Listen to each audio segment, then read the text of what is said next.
AP అసెంబ్లీలో కీలక బిల్లులకు ఆమోదం లభించింది. ల్యాండ్ టైటిలింగ్ యాక్ట్ రద్దు బిల్లుతో పాటు వైఎస్ఆర్ హెల్త్ యూనివర్సిటీ పేరు మార్పు బిల్లుకు ఆమోదం తెలిపారు శాసనసభ సభ్యులు. అసెంబ్లీ స్పీకర్ అయ్యన్న పాత్రుడి నుంచి అనుమతి తీసుకున్న అనంతరం రాష్ట్ర రెవెన్యూ శాఖ మంత్రి Anagani Satyaprasad land titling act రద్దు బిల్లును ప్రవేశపెట్టారు. అలాగే వైఎస్ఆర్ హెల్త్ యూనివర్సిటీ పేరు మార్పు బిల్లుకు కూడా ఏపీ అసెంబ్లీ ఆమోదం తెలిపింది.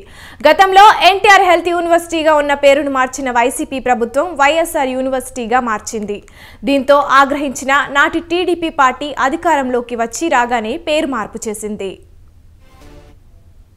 వైఎస్ఆర్ ఆరోగ్య విజ్ఞాన శాస్త్రముల విశ్వవిద్యాలయం సవరణ బిల్లు 2024ను ప్రవేశపెట్టడం, ఈ ప్రతిపాదనను సుముఖంగా ఉన్నవారు అవును అనండి, వ్యతిరేకంగా ఉన్నవారు కాదు అనండి.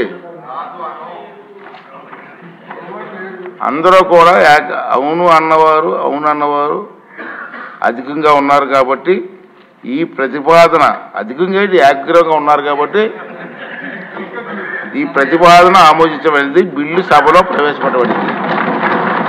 ఆంధ్రప్రదేశ్ భూమి హక్కుల యాజమాన్య రద్దు బిల్లు 2024ను ప్రవేశపెట్టడం, ఈ ప్రతిపాదనను సభలో సుముఖంగా ఉన్నవారు అవును అనండి, వ్యతిరేకంగా ఉన్నవారు కాదు అనండి.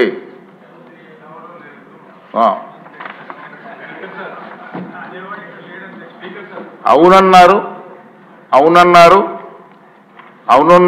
వారు అందరూ కూడా ఏకగ్రీవంగా అన్నారు కాబట్టి ఈ ప్రతిపాదన ఆమోదించబడింది.